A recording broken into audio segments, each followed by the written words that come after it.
November 8, 1944, northeastern France. Inside the steel belly of a Sherman tank, the air tastes like burnt cordite and hot oil. Sergeant First Class Raymond Kowalski crouches in the assistant driver's position, surrounded by spent brass casings that clink and roll with every lurch of the chassis. His hands are black with gun oil, his fingertips are raw. Outside, the muffled thump of German artillery walks closer across the frozen mud. The 75mm main gun recoils again. The breech snaps open. Hot brass ejects and hits the turret floor with a bell-like ring. The loader, Private Eddie Harmon, is already reaching for the next round, but his movements are slowing. They've been firing for 40 minutes straight. His shoulders shake. His breath comes in gasps. Kowalski watches him struggle, then looks down at the canvas belt stretched across his lap. It's stitched together from ammo bag fabric, rigger's webbing, and strips of parachute cord. Loops sewn by hand, rounds nested in sequence. It looks absurd, homemade, desperate. But it might be the only thing that keeps them alive. By the autumn of 1944, the M4 Sherman tank had become the backbone of American armored operations in Western Europe. More than 49,000 Shermans would roll off American assembly lines before the war's end, flooding the battlefields of France, Belgium, and Germany with a vehicle that was never meant to be exceptional, only reliable, producible, and present in overwhelming numbers. The Sherman wasn't the best tank of the war, but it was there, and that mattered more than any engineering perfection. The standard M4 Sherman carried a 75mm M3 gun, a weapon adequate against most German armor in 1942, marginal by 1944, and nearly obsolete by the time American forces pushed toward the Siegfried Line. The tank's interior was a cramped mechanical cave, 5 men sharing a space barely larger than a walk-in close, surrounded by ammunition, fuel, and high-pressure hydraulics. The driver sat front left. The assistant driver, often called the bow gunner, sat front right, operating a .30 caliber machine gun through a ball mount in the hull. Behind them, in the turret, sat the commander, gunner, and loader. The loader's job was deceptively simple: retrieve a shell from the ready rack, load it into the breech, step clear, wait for the gun to fire, repeat. In training exercises at Fort Knox or Camp Polk, this could be done smoothly, rhythmically, almost mechanically. Instructors timed their students. 8 seconds per round was acceptable. 6 seconds was good. 4 seconds was excellent. But training exercises didn't account for terror. They didn't account for the violent rocking of a tank moving at speed across broken terrain. They didn't account for the 120-degree heat inside a closed-up turret in summer, or the bone-numbing cold of a French winter. They didn't account for the loader's hands going numb after the 20th round, or his shoulders screaming after the 50th, or the moment when his body simply stopped obeying because exhaustion had crossed the line into physical collapse. Each 75mm shell weighed nearly 15 pounds. The propellant charge and projectile were fixed together in a single brass cartridge nearly 2 feet long.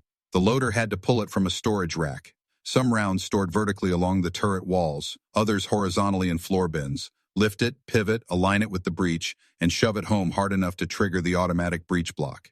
Then he had to get out of the recoil path, then do it again. In a sustained firefight, this became a form of torture. The Sherman's standard combat load was 90 rounds of 75mm ammunition. Some were stored in wet racks surrounded by water glycol jackets designed to prevent catastrophic fires if the tank was penetrated. Others sat in dry racks, unprotected, nested in bins beneath the turret floor or along the sponson walls. Reaching these required the loader to bend, twist, sometimes drop to his knees. The ready rack, 5 rounds positioned for immediate access, ran dry within the first minute of any serious engagement. After that, the loader was diving for shells. American tank doctrine in 1944 emphasized mobility and suppressive fire. Shermans were not expected to slug it out with German Panthers or Tigers in direct duels. They were supposed to maneuver, flank, mass their numbers, and pour overwhelming fire onto enemy positions while infantry advanced. In theory, this meant short, sharp engagements, a few rounds fired, then movement to a new firing position, then a few more rounds. In practice, the battlefield refused to cooperate. By November 1944, the Allied advance across France had slowed to a crawl. The Germans had retreated to prepare defensive lines anchored on rivers, forests, and fortified towns. The Siegfried Line, known to the Germans as the West Wall, was a belt of bunkers, dragon's teeth, and minefields stretching from the Swiss border to the Netherlands. Breaking through required methodical, grinding assaults. Infantry needed suppressive fire, engineers needed cover, and that meant tanks sitting in exposed positions, hammering enemy strongpoints for minutes, sometimes hours, at a time. This was not what the Sherman was designed for, but it was what the war demanded. The 745th Tank Battalion had landed in Normandy in early July, part of the flood of American armor pouring into France after the breakout from the hedgerows. By November, they were operating in the frozen mud near the German border, attached to the 95th Infantry Division as part of the Gex Corps' push toward the fortress city of Metz. The weather had turned brutal. Rain, sleet, and early snow turned roads into rivers of mud. Visibility dropped to a few hundred yards. Every advance was bought in yards, not miles. And every yard required fire. The tactical reality of the Lorraine campaign created a problem that no training manual had adequately addressed. What happened when a Sherman crew needed to fire not for minutes, but for hours? On November 6, 1944, elements of the 745th Tank Battalion were tasked with supporting an infantry assault on a fortified German position outside the village of Thionville, near the Moselle River. The objective was a cluster of concrete pillboxes and reinforced farmhouses that commanded the approach roads. Intelligence estimated a reinforced company of German infantry, supported by at least 2 anti-tank guns and multiple machine gun nests. The plan called for armor to suppress the positions, while infantry closed in for the final assault. It was a plan that required sustained, accurate fire. Sherman crews understood the mathematics of ammunition consumption in abstract terms. 90 rounds sounded like plenty, but in sustained combat, those rounds evaporated with shocking speed. A competent crew could fire 15 to 20 rounds per minute if the loader was fresh and the targets were clearly identified. At that rate, the entire combat load would be exhausted in less than 5 minutes. Of course, no crew fired at maximum rate for extended periods. There were pauses for target identification, corrections, repositioning. Gunners waited for infantry to clear fields of fire. Commanders called in updates over the radio. But even with these natural breaks, a serious engagement could burn through 40 or 50 rounds in the first 20 minutes. And then the loader began to break down. Private Eddie Harmon had joined the 745th as a replacement in September, fresh from Fort Knox, with 4 months of training and 0 combat experience. He was 19 years old, 5 feet 8 inches tall, and weighed 140 pounds soaking wet. He was assigned to the crew of Cobra King, a standard M4A1 Sherman, with a 75mm gun and a white 3-digit number stenciled on the turret side. The tank commander was Staff Sergeant Joseph Kellerman, a veteran of the Normandy campaign who had survived the hedgerows and earned a reputation for keeping his crew alive through caution and discipline. Harmon's first firefight had lasted 8 minutes. He'd loaded 23 rounds. Afterward, his hands shook so badly he couldn't light a cigarette. His shoulders felt like they'd been beaten with hammers. Kellerman told him it would get easier. It didn't. By November, Harmon could load efficiently for the first 10 minutes of any engagement. After that, muscle fatigue began to compound. His movements slowed. He fumbled rounds. Twice dough. During the October fighting, he'd dropped a shell, a mistake that cost precious seconds and earned him a vicious verbal lashing from Kellerman. The commander wasn't cruel, just pragmatic. A slow loader got everyone killed. But yelling didn't make Harmon stronger. The assistant driver, Raymond Kowalski, watched this deterioration from his seat in the bow. Kowalski was 32 years old, ancient by tanker standards, and had worked as a machinist in a Detroit auto plant before the war. He understood mechanical systems, he understood efficiency, and he understood that the Sherman's ammunition handling system was fundamentally flawed for the kind of fighting they were being asked to do. The problem wasn't the gun. The 75mm M3 was reliable, accurate, and capable of firing as fast as it could be fed. The problem wasn't the ammunition supply. 90 rounds was a substantial load. The problem was the human interface, one exhausted teenager trying to wrestle 15-pound shells from awkward storage positions while the entire vehicle bucked and shook and filled with choking smoke. It was a bottleneck. and bottlenecks, Kowalski knew, could be engineered away. He'd been thinking about it for weeks, watching Harmon struggle, watching other loaders and other tanks slow down, make mistakes, collapse in the turret after firefights with their arms trembling and their faces gray with exhaustion. The Army's solution was to rotate loaders, give them breaks, keep them fed and rested. But you couldn't rotate a loader in the middle of a firefight, and you couldn't pause combat to let a kid catch his breath. What you needed was a way to reduce the physical effort, to eliminate the bending, the twisting, the constant reaching into floor bins and wall racks.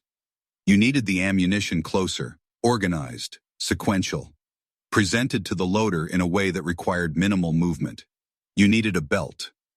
Not a machine gun belt.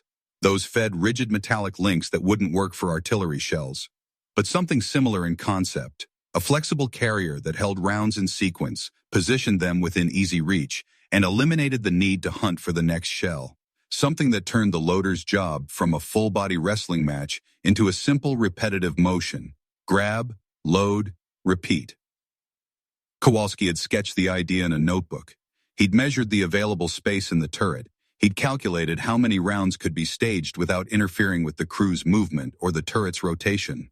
The design was simple, almost primitive. Canvas loops stitched onto a long belt of heavy fabric, each loop sized to cradle a 75mm shell. The belt would be laid out on the turret floor or draped across available surfaces, putting a dozen or more rounds within arm's reach of the loader. It wouldn't replace the ready rack entirely, but it would extend it. Give Harmon, or any loader, a critical buffer before he had to start diving for floor bins. Kowalski had mentioned the idea to Kellerman in late October. The commander had listened, nodded, and told him to focus on his own job. Modifying tank equipment without authorization was technically against regulations, and Kellerman wasn't interested in paperwork or reprimands. But he also wasn't stupid. He'd seen Harmon struggle. He'd watched other crews lose firefights because their loaders couldn't keep up.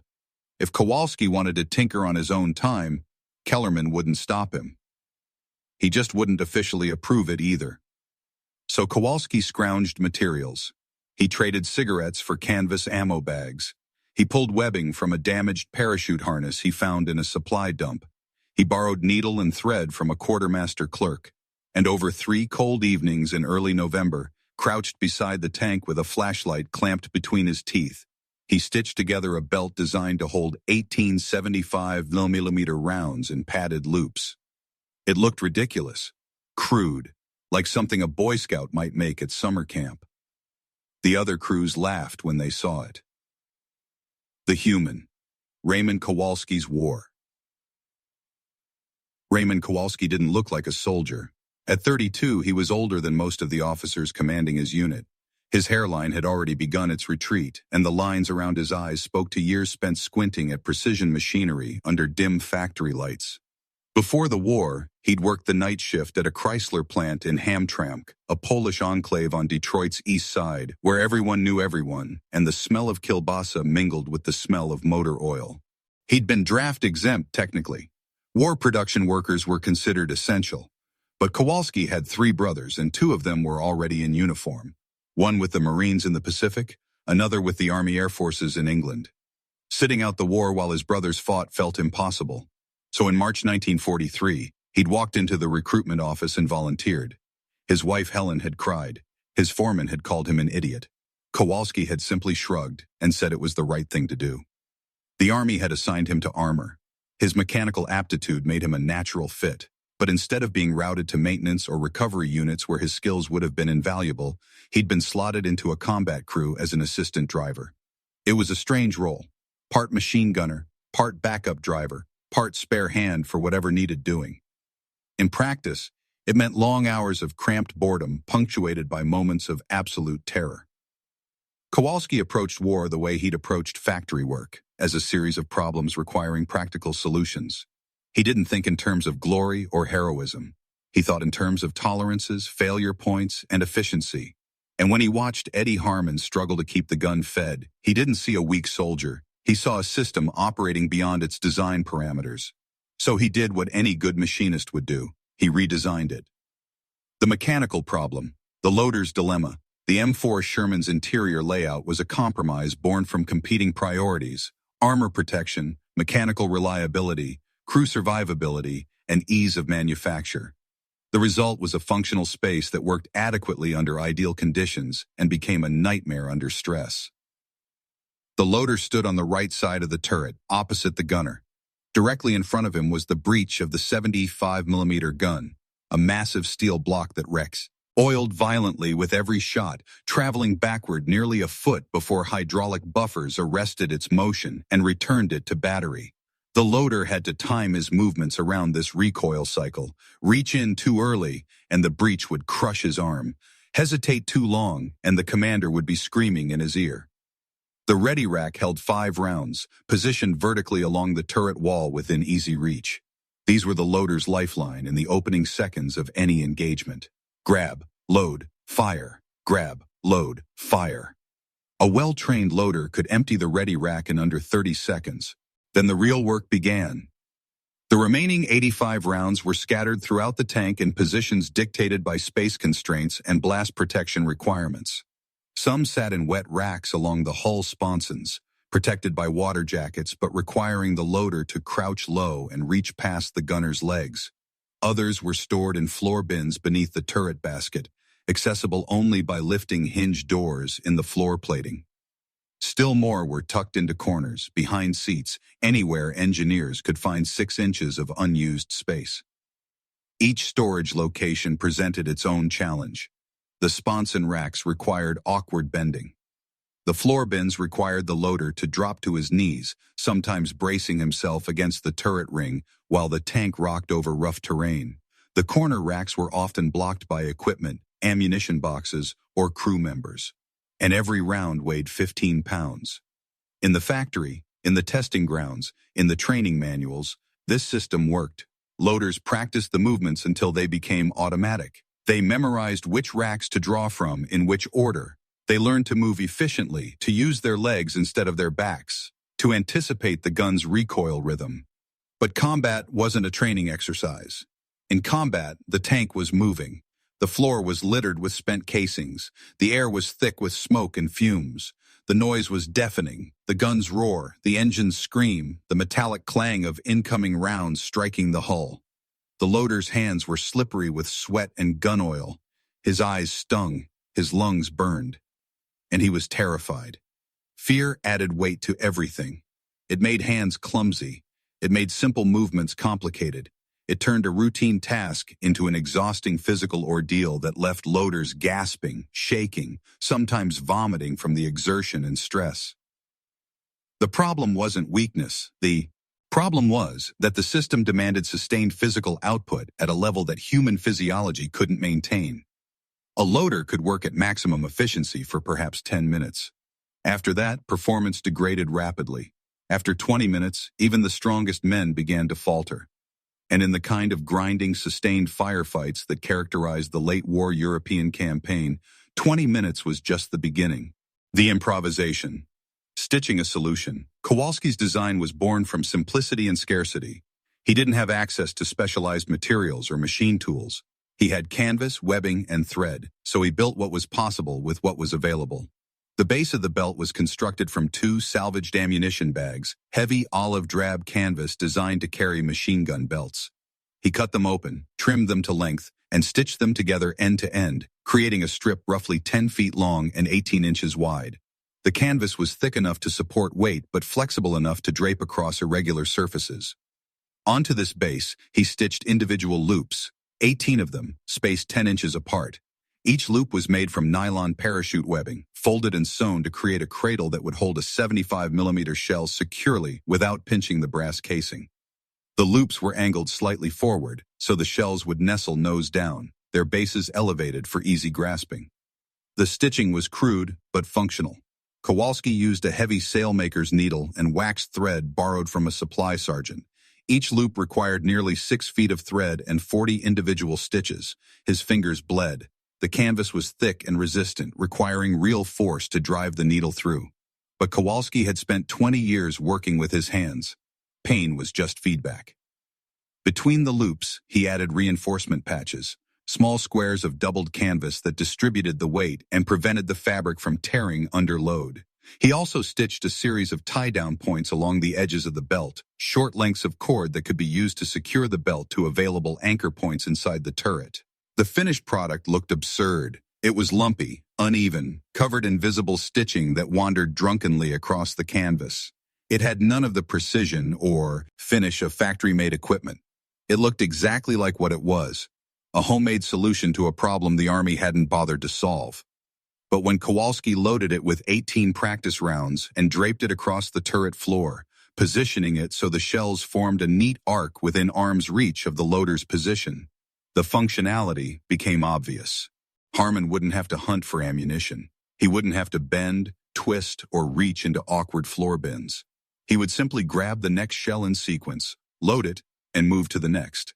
The belt turned the loading process into a conveyor system, primitive but effective. Kowalski showed it to Kellerman on the morning of November 7th. The commander stared at it for a long moment, then shook his head. "That," he said slowly, "looks like something a grandmother would sew." "Will it work?" Kowalski asked. Kellerman picked up one of the loaded shells from its loop. The fabric held firm. The shell came free smoothly without snagging. He set it back in place. "Maybe," he admitted, "but if it jams the turret rotation or gets tangled in the recoil mechanism, I'm throwing it out the hatch and you're on report." "Fair enough," Kowalski said. Harmon, standing nearby, said nothing, but his expression suggested he was willing to try anything that might make his job less agonizing. The skepticism. "You made what?"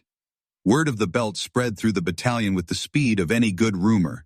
By evening, crews from other tanks had wandered over to inspect Kowalski's creation. The reactions ranged from bemusement to outright mockery. "You sew that yourself, Kowalski? What, your wife send you a sewing kit? Jesus, it looks like a school project. That's going to last about 5 seconds in a real fight." The ridicule wasn't malicious, just the standard deflection soldiers used when confronted with anything unfamiliar. Innovation was suspect, doctrine was safe, and anything that looked improvised carried the taint of desperation. Sergeant First Class Holland, commander of a nearby Sherman nicknamed Thunderbolt, summed up the prevailing opinion. "You're going to get someone killed with that thing. It'll snag on something, jam the turret, and you'll eat an 88 round through. Jh the side while you're trying to untangle it." Kowalski didn't argue. He just asked if Holland's loader had ever collapsed from exhaustion mid-fight. Holland didn't answer. Testing phase. Trial by drill. Kellerman wasn't the kind of commander who took unnecessary risks. If Kowalski's belt was going to ride into combat with his crew, he wanted proof it wouldn't get them killed. So on the afternoon of November 7th, with the tank parked in a muddy field behind the battalion assembly area, he ordered a live-fire drill. The rules were simple. Harmon would load and fire 20 rounds as quickly as possible, 10 from the homemade belt, 10 from the standard floor racks. Kellerman would time both sequences. If the belt caused any malfunction, any hesitation, any interference with the turret's operation, it would be stripped out and discarded before they rolled forward the next morning. Kowalski loaded the belt with 10 shells, positioning it in a horseshoe curve around Harmon's station. The fabric lay flat against the turret floor, secured at 3 points with tie-down cords looped through equipment rings welded to the basket frame. The shells sat nose down in their loops, bases angled upward, easily visible even in the dim light filtering through the open hatches. Harmon stepped into position. Kellerman clicked his stopwatch. Load. Harmon's hand moved, grabbed the first shell, swung it to the breech, shoved it home. The block closed automatically. The gunner, Corporal Davies, triggered the firing mechanism. The gun roared, the breech snapped open, hot brass ejected. Harmon was already reaching for the second shell. His movements weren't frantic. They were smooth, economical. No bending, no searching. Just a continuous rhythm. Grab, pivot, load. Grab, pivot, load. The belt fed him ammunition like a machine, each shell exactly where his hand expected it to be. 10 rounds in 48 seconds. Then Kellerman ordered him to switch to the floor racks. Harmon dropped to his knees, flipped open a hinged door in the turret floor, and began pulling shells from the storage bin below. Now his movements became labored. He had to reach down, feel for the shell in the dark recess, grip it awkwardly, lift it while keeping his balance. The tank wasn't even moving, and it was still difficult. 10 rounds from the floor racks took 1 minute and 19 seconds. Kellerman looked at the stopwatch, looked at the belt, looked at Kowalski. "It works," he said, and the surprise in his voice was audible. Harmon, breathing hard, wiped sweat from his forehead despite the cold air. "Can we keep it?" Kellerman nodded slowly. "We keep it, but if it causes even one problem tomorrow, it's gone. Understood?" "Understood," Kowalski said. Holland, who'd been watching from outside the tank, shook his head. "You're still going to look like idiots if that thing falls apart under fire." "Then we'll look like idiots," Kellerman said. "But we'll be idiots with a loaded gun." The belt stayed, the psychological edge, confidence, and doubt. That night, the crew of Cobra King sat around a small fire built from scrap wood, heating rations and trying to ignore the cold drizzle that had begun after sunset. The battalion would roll forward at dawn. Intelligence reported heavy resistance ahead. The consensus was that tomorrow would be ugly. Harmon stared into the fire, his hands wrapped around a canteen cup of watery coffee. He was quiet, he was always quiet, but tonight the silence felt heavier. Kowalski recognized the look. He'd seen it on factory floors when a new worker was about to handle a dangerous machine for the first time. Fear mixed with resolve, the knowledge that you might fail, but the determination to try anyway. "You all right, kid?" Kowalski asked. Harmon shrugged. "I don't want to let you guys down." "You won't," Kellerman said from across the fire. His voice was flat, matter-of-fact. "Tomorrow you're going to load shells. That's it. You've done it before. You'll do it again. The belt gives you an edge. Use it." "What if it doesn't work?" Harmon asked. "Then we adapt," Kowalski said. "That's all any of us are doing out here. Adapting." Davies, the gunner, snorted. "You're adapting. I'm just trying not to get shot." "Same thing," Kowalski said. But beneath the banter, there was an unspoken understanding. The belt was more than a piece of equipment. It was a psychological anchor. For Harmon, it represented the possibility that he might actually survive the next day without collapsing in exhaustion or making a fatal mistake. For Kowalski, it was proof that problems could be solved, that the war wasn't just something that happened to you. You could shape it, however slightly, through will and ingenuity. For Kellerman, it was a gamble. He was betting his crew's lives on a piece of canvas stitched together by a factory worker with no engineering credentials and no official approval. If it worked, they'd have a tactical advantage. If it failed, they'd be exposed, distracted, possibly dead. But doing nothing wasn't an option. The standard system was already failing, Harmon was already struggling, and tomorrow's mission would demand sustained fire over extended periods, exactly the kind of engagement that broke loaders and left tanks silent and vulnerable.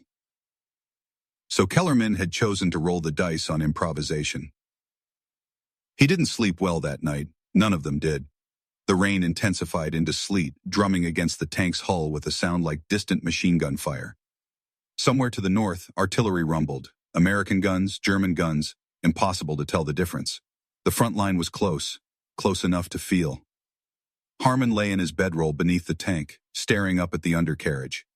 He thought about the belt, about the loops holding those 18 shells, 18 chances to prove he wasn't a weak link, 18 rounds that wouldn't require him to dive into floor racks while the world exploded around him.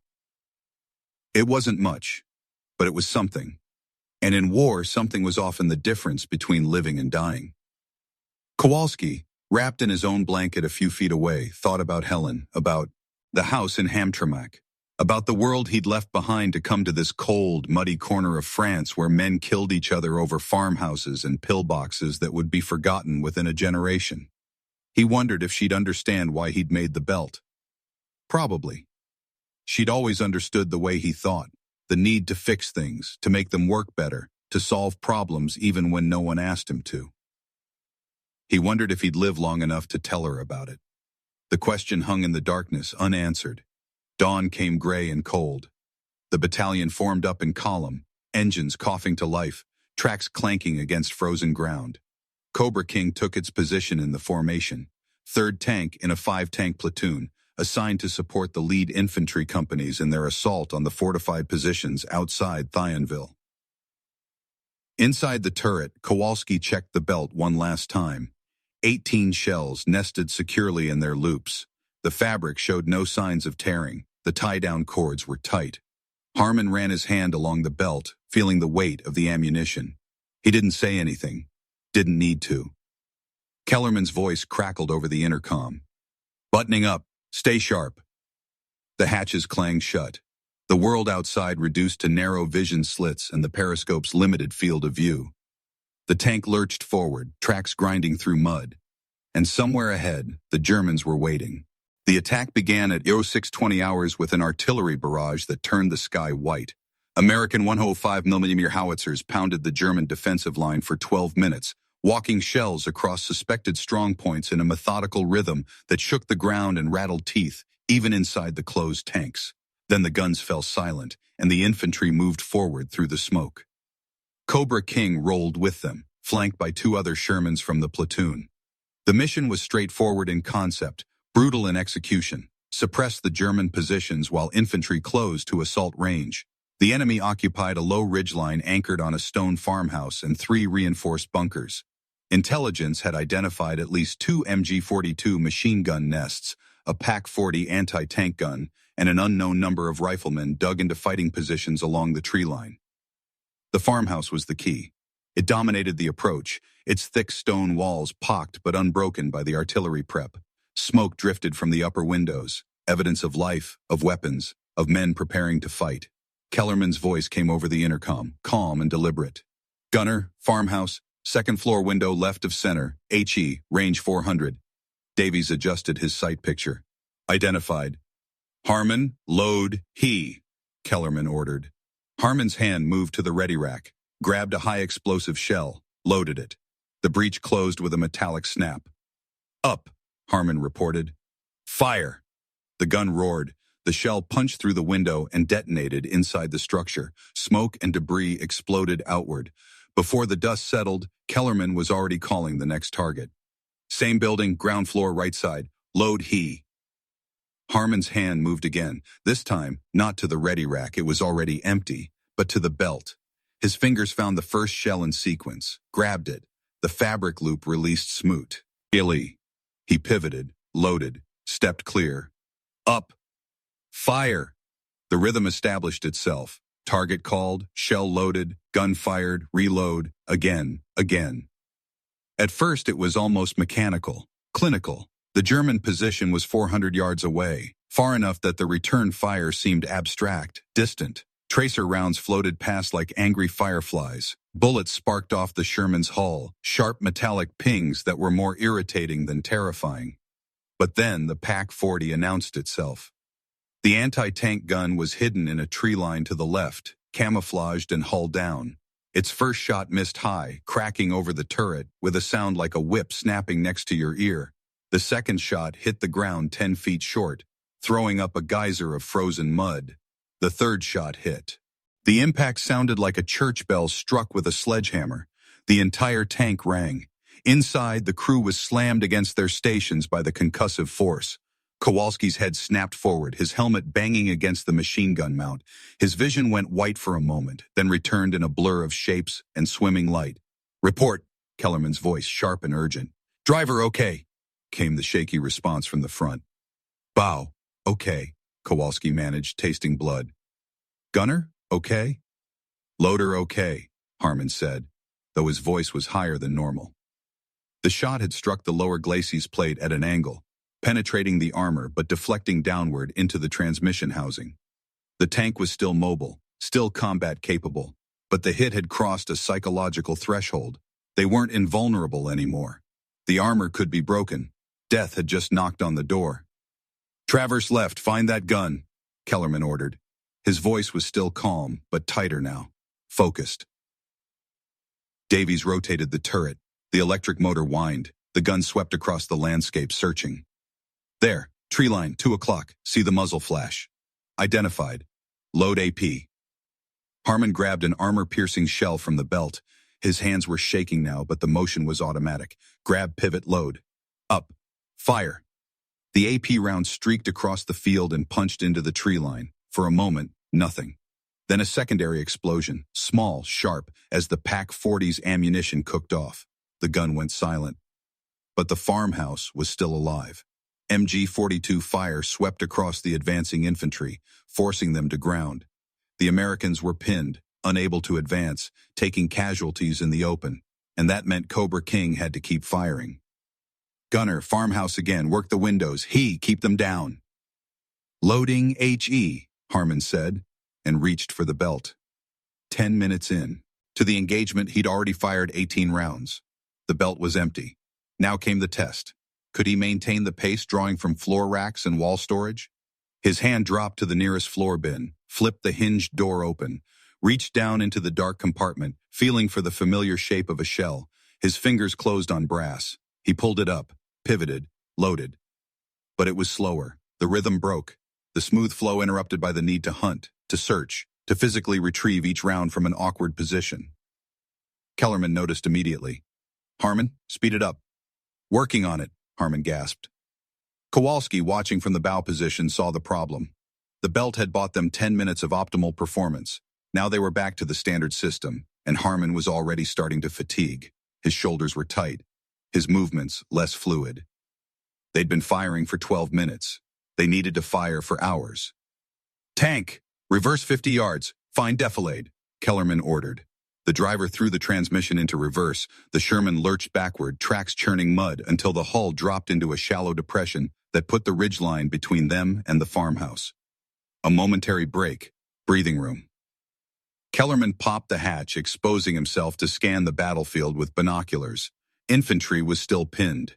2 other Shermans from the platoon were firing, but one had thrown a track and was immobile. The assault was stalling.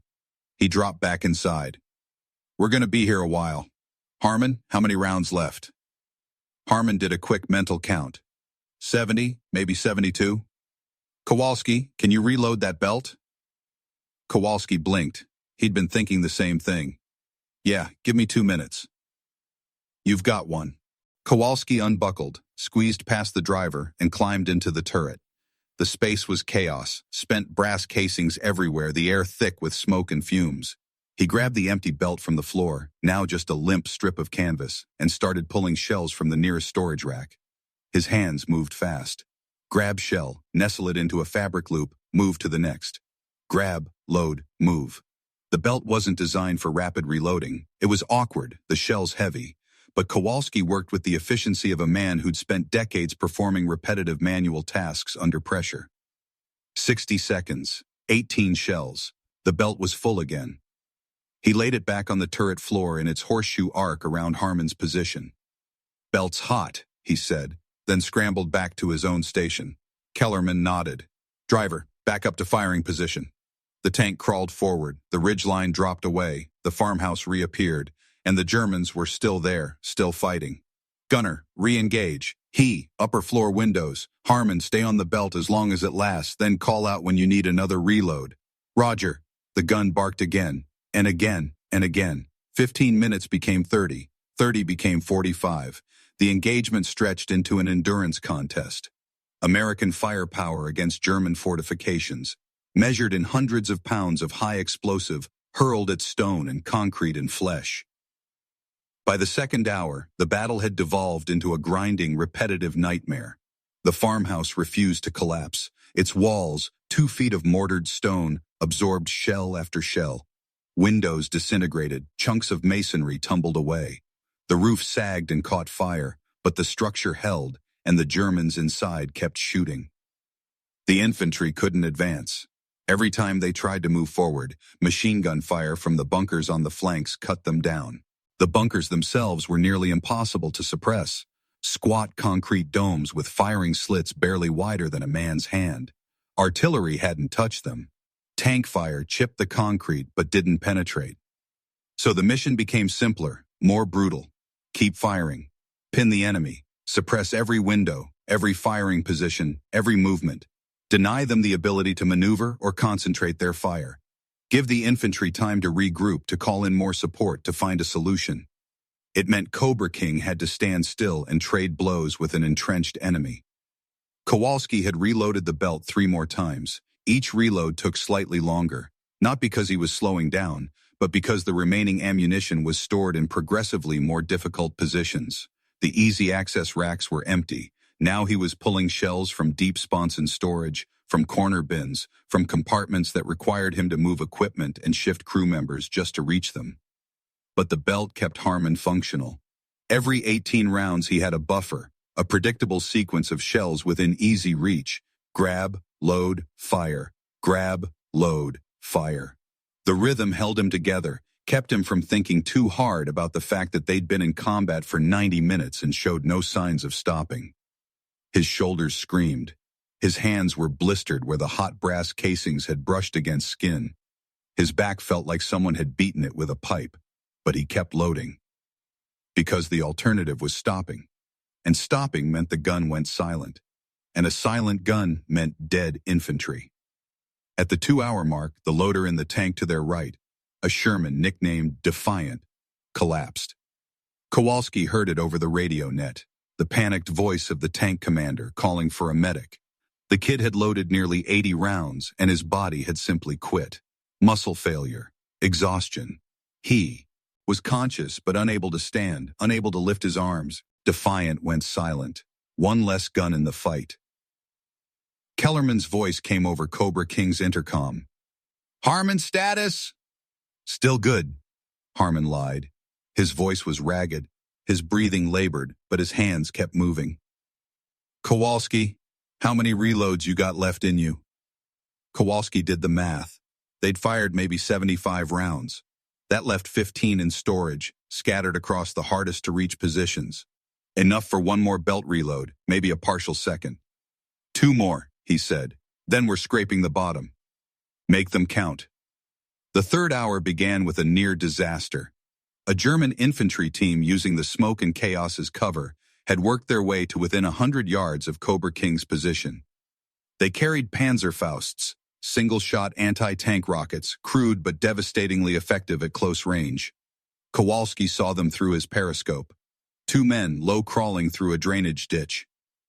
"Infantry close, 11 o'clock, he shouted, and opened up with his bow machine gun.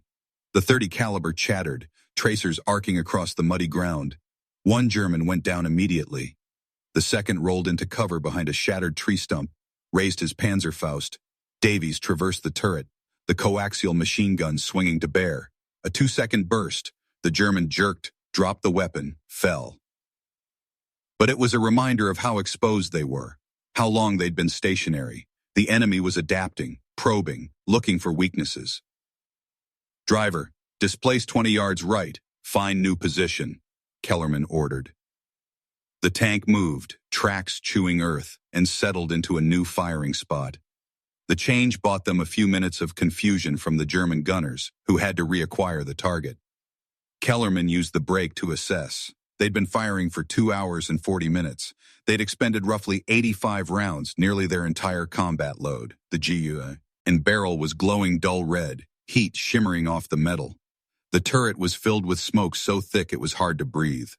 Harmon was still standing, still loading, but his movements had slowed to a mechanical crawl. And the farmhouse was still there.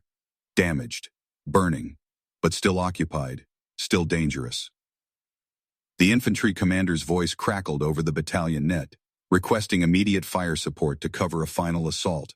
They were going to try one more push straight at the farmhouse while the bunkers were suppressed by other elements. It would require sustained fire, maximum rate, everything Cobra King had left. Kellerman keyed the intercom. "Crew, listen up. Infantry's making their move. We're going to cover them. That means we fire until we're dry. Harmon, I need everything you've got left. Can you do it?" A pause, then quietly. "Yes." "Kowalski, stand by to reload that belt one last time."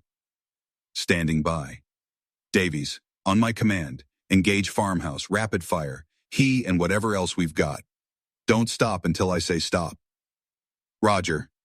Kellerman popped the hatch again, just long enough to visually confirm the infantry's position. He saw them, shadows moving through smoke, preparing to sprint across open ground. Young men about to gamble their lives on speed and suppressive fire. He dropped back inside, pulled the hatch shut. "Execute." The gun erupted.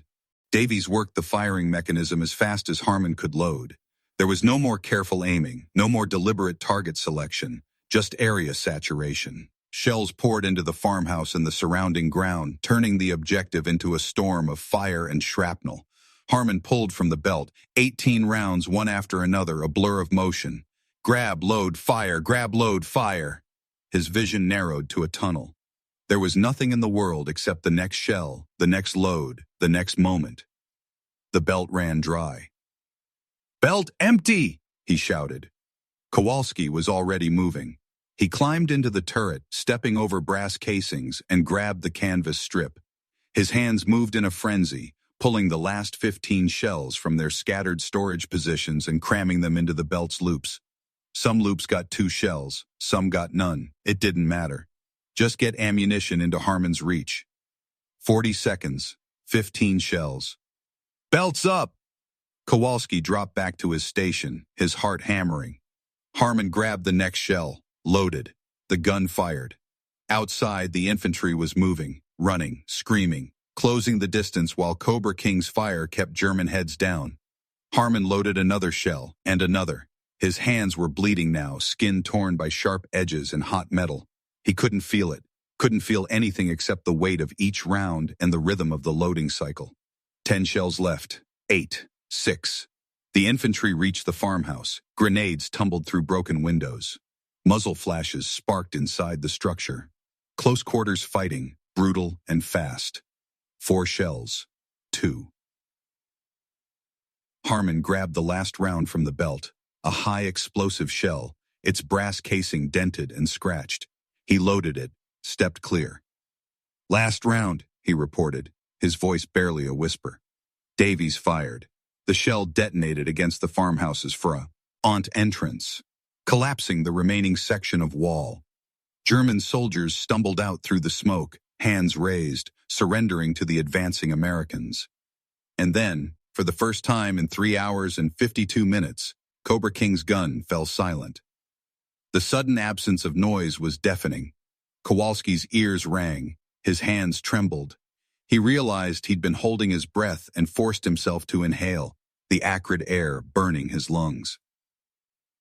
In the turret, Harmon sank to his knees. His arms hung limp at his sides. His face was gray, streaked with sweat and soot. He stared at the empty belt, at the pile of spent brass casings that covered the turret floor to a depth of several inches.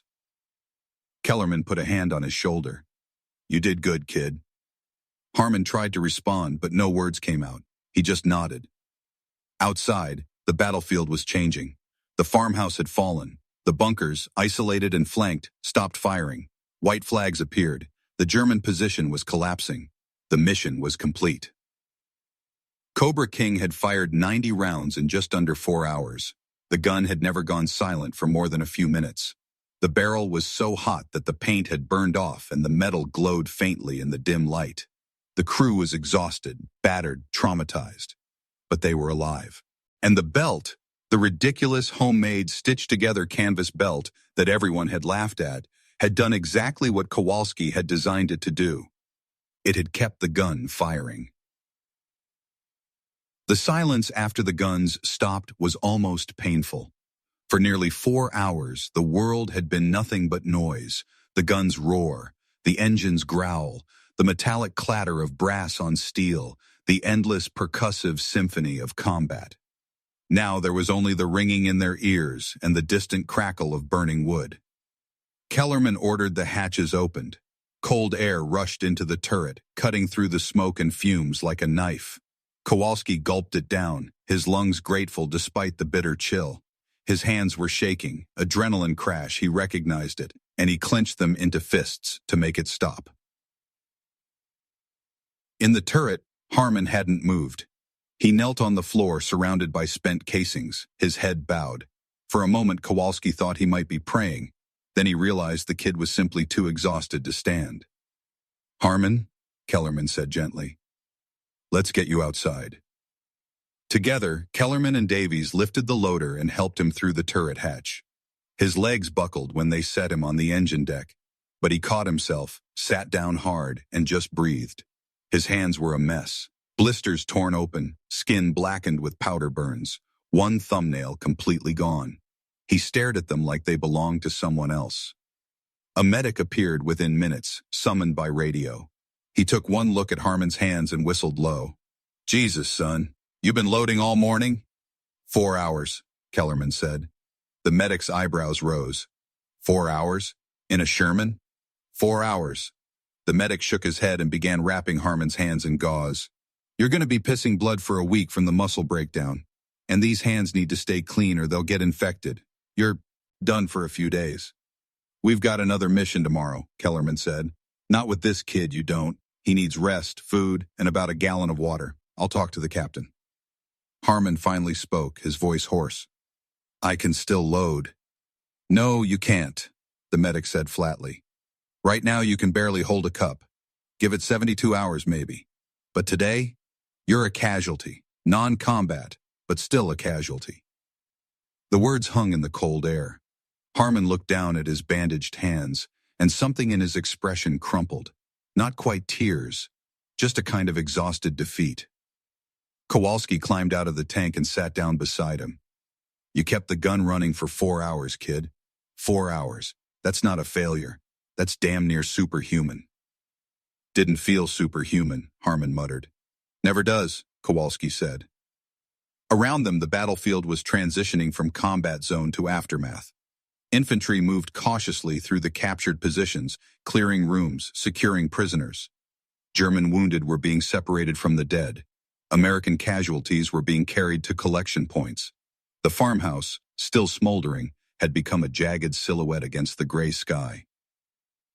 The battalion executive officer, a major named Halstead, arrived 30 minutes later in a jeep. He walked the line of tanks, assessing damage, talking to commanders. When he reached Cobra King, he paused. The tank looked like it had been through a foundry. The hull was scorched and pitted with bullet strikes. The main gun barrel was discolored, heat warped slightly at the end. Spent casings littered the ground around the vehicle and a brass carpet 3 inches deep. Kellerman, Halstead said, what the hell happened here? We provided suppressive fire, sir, as ordered. For how long? 3 hours, 52 minutes of continuous engagement. Halstead stared. You fired for 4 hours? Near enough, sir. How many rounds? 90, our entire combat load. The major walked slowly around the tank, taking in the details. He picked up one of the spent casings, still warm to the touch, set it down, looked at Harmon, who sat pale and bandaged on the engine deck. Your loader did this? With help, sir? Kellerman gestured to Kowalski. My assistant driver rigged a belt system, kept the ammunition within easy reach, extended our sustainable rate of fire. A belt system? Halstead's tone was skeptical. Show me. Kowalski climbed back into the tank and retrieved the belt. It was scorched, stained with oil and powder residue, several of the loops torn or burned through, but it was still intact. He handed it down to the major. Halstead examined it, turned it over in his hands, ran his fingers along the crude stitching. You made this? Yes, sir. Where'd you learn to sew? I didn't, sir. I just figured it out. The major looked at the belt, looked at the pile of brass casings, looked at Harmon's bandaged hands. Something shifted in his expression, a kind of dawning understanding. This, he said slowly, is not standard equipment. No, sir. This is a field modification, unauthorized. Kellerman tensed. Kowalski said nothing. Halstead handed the belt back to Kowalski. How many rounds did it hold? 18, sir. I reloaded it 5 times during the engagement. And it worked? No jams, no malfunctions? None, sir. The major was quiet for a long moment. Then he nodded. Good initiative. Keep it. He turned to Kellerman. Get your crew rested. I'm putting you down for a Bronze Star recommendation. Sustained fire under combat conditions. Mission accomplished. Your loader too. Harmon blinked. Sir? You kept a gun running for 4 hours, Private. That's worth recognition. Halstead paused. Though next time, try not to destroy your hands in the process. Yes, sir. The major walked away, already moving on to the next crisis. Kellerman watched him go, then turned to Kowalski. You know what just happened? We didn't get court-martialed. We got permission, Kellerman said. Retroactive, unofficial, but permission. That belt's now part of our equipment. Kowalski looked down at the scorched canvas in his hands. It had started as a desperate improvisation, something thrown together in a few cold evenings because the standard system was failing. Now it was validated, proven, official.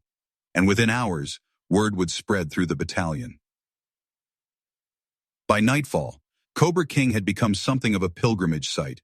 Crews from other tanks wandered over during breaks, drawn by rumors that had spread through the battalion with remarkable speed. They came to see the belt, to hear the story, to understand how a single Sherman had sustained fire for nearly 4 hours without the loader collapsing. Sergeant Holland from Thunderbolt was among the first. He stood beside the tank, arms crossed, studying the scorched canvas belt that Kowalski had draped over the engine deck to dry. "So it actually worked," Holland said. It wasn't quite an apology, but it was close. "It worked," Kowalski confirmed. "How many times did it jam?" "None." "How many times did it interfere with turret operation?" "None." Holland picked up the belt, examining the torn loops and burn marks. "Looks like hell." "It kept us in the fight." Holland was quiet for a moment, then, "Can you make another one?" Kowalski blinked. "You want one?" "My loader's 19 years old and weighs 130 pounds. He's good for about 20 minutes before he starts slowing down. If that thing can extend his endurance..." Holland shrugged. "Yeah, I want one. I'll need canvas, webbing, thread. I'll get it. You just tell me what you need." Within 2 days, Kowalski had requests from 7 different tank commanders. Some wanted belts for their own crews. Others wanted to see the design so they could make their own. The belt had gone from mockery to legitimacy in the span of a single battle. But not everyone was convinced. Captain Braddock, the company commander, summoned Kowalski and Kellerman to his command post on November 10th. He was a by-the-book officer, West Point educated, who believed in doctrine and order. The idea of crews modifying their equipment without authorization made him deeply uncomfortable. "Sergeant Kellerman," Braddock began, "I've read Major Halstead's report. I understand your tank performed exceptionally during the Thionville engagement. Congratulations." "Thank you, sir." "However," Braddock's tone sharpened, "I'm concerned about this belt system. It's not standard issue. It hasn't been tested by ordnance, and it sets a precedent for unauthorized modifications that could lead to equipment failures or safety issues." Kellerman kept his expression neutral. "With respect, sir, it was tested. In combat. For 4 hours. That's not the same as controlled laboratory testing." "No, sir. It's better." Braddock's jaw tightened. "I don't appreciate the sarcasm, Sergeant." "Not sarcasm, sir. Just fact. We fired 90 rounds without a single malfunction attributable to the belt system, under combat conditions. That's data you can't get in a laboratory." Kowalski spoke up. "Sir, if I may, the belt doesn't replace any existing system. It supplements it. It's just fabric and webbing. If it fails, the loader can still access the standard ammunition racks. There's no additional risk." "And if it catches fire?" Braddock challenged. "If it jams the turret rotation? If it interferes with crew movement during an emergency egress?" "It didn't do any of those things," Kowalski said quietly. "And we were under fire for 4 hours. If it was going to fail, it would have failed then." Braddock leaned back in his chair, clearly wrestling with conflicting instincts. He didn't like improvisation, but he also couldn't ignore results. And the results were undeniable. Cobra King had provided sustained fire that had been instrumental in breaking the German position. Finally, he sighed. "I'm not going to order you to remove it, but I'm also not going to officially endorse it. If other crews want to make their own versions, that's between them and their tank commanders. But if anything goes wrong, if there's a single incident that can be traced to this modification, it's gone. Understood?" "Understood, sir," Kellerman said. They were dismissed. As they walked back to the tank park, Kellerman glanced at Kowalski. "You realize what just happened?" He didn't say no. "Exactly, which means he's giving us rope. Either we'll prove it works or we'll hang ourselves with it." Kowalski shrugged. "We already proved it works. Once. We need to prove it works every time." Over the following weeks, the belt became a semi-regular feature in the 745th Tank Battalion. Not every crew adopted it. Some loaders were strong enough or fast enough to manage without it. Others were superstitious, unwilling to trust anything that wasn't Army-issued. But roughly a third of the battalion's Shermans were eventually fitted with some version of Kowalski's design. The belts varied. Some were crude copies, stitched together by crews with minimal sewing skills. Others were refined improvements, incorporating lessons learned from Kowalski's original. One enterprising loader created a version using salvaged parachute material that was lighter and more heat-resistant. Another crew added metal reinforcement rings to prevent the loops from tearing under sustained use. The innovation spread organically, crew to crew, without official channels or paperwork. It was field adaptation at its purest, soldiers solving problems in real time, using available materials and shared knowledge, and it saved lives.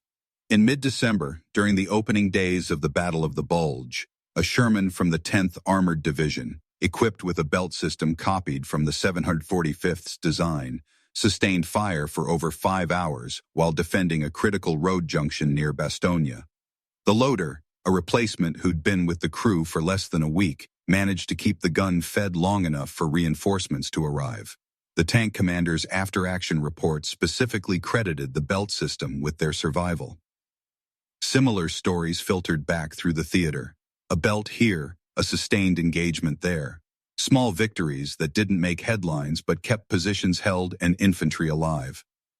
The Army's official response was silence.